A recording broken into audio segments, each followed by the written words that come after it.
चुनाव आते ही सियासत की दुनिया से एक के बाद एक कई किस्से सामने आने लगते हैं और एक ऐसा ही घटनाक्रम चर्चा का विषय इस वक्त बना हुआ है महाराष्ट्र में।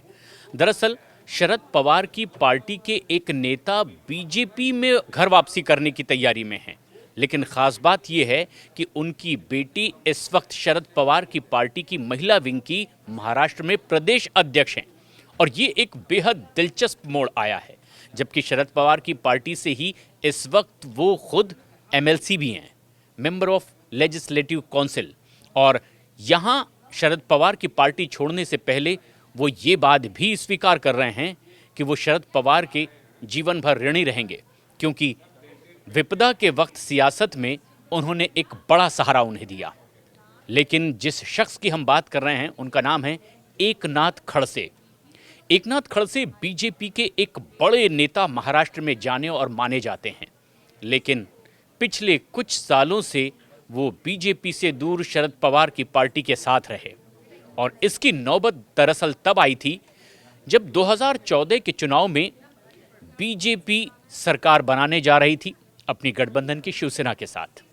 लेकिन उस वक्त चर्चा में था एक बड़ा नाम कि मुख्यमंत्री किसे बनाया जाएगा। बेहद तजुर्बेकार एकनाथ खड़से का नाम लगातार सियासत के गलियारों में चर्चा का विषय बना कि अब बारी एकनाथ खड़से की है महाराष्ट्र का मुख्यमंत्री बनने के लिए। लेकिन घटनाक्रम तेजी से बढ़ा और एक युवा नेता देवेंद्र फडणवीस को बीजेपी ने मुख्यमंत्री बना दिया। और यही वो बीजेपी का फैसला था जिसके बाद एकनाथ खड़से की दूरी बीजेपी से कम लेकिन देवेंद्र फडणवीस और उनके कुछ करीबियों से बढ़ती चली जा रही थी। आखिरकार कुछ वक्त तक के इन्होंने सियासत से दूरी बनाई और आखिरकार शरद पवार की पार्टी एनसीपी में शामिल हो गए। लेकिन अब शरद पवार की वो एनसीपी भी एनसीपी नहीं रही, अब ये एनसीपी शरद चंद्र पवार है।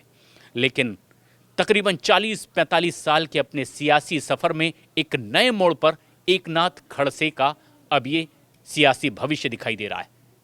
उन्होंने खुद इस बात का ऐलान किया कि वो बीजेपी में शामिल होने जा रहे हैं। अब महाराष्ट्र के गलियारों में चर्चा ये भी है कि केंद्रीय नेतृत्व से उनकी मुलाकात हुई है, बीजेपी के राष्ट्रीय अध्यक्ष से दिल्ली में उन्होंने मुलाकात की है और कुछ बड़े आश्वासन भी उन्हें मिले हैं और उसी बिना पर वो बीजेपी में एक बार फिर वापसी करने जा रहे हैं।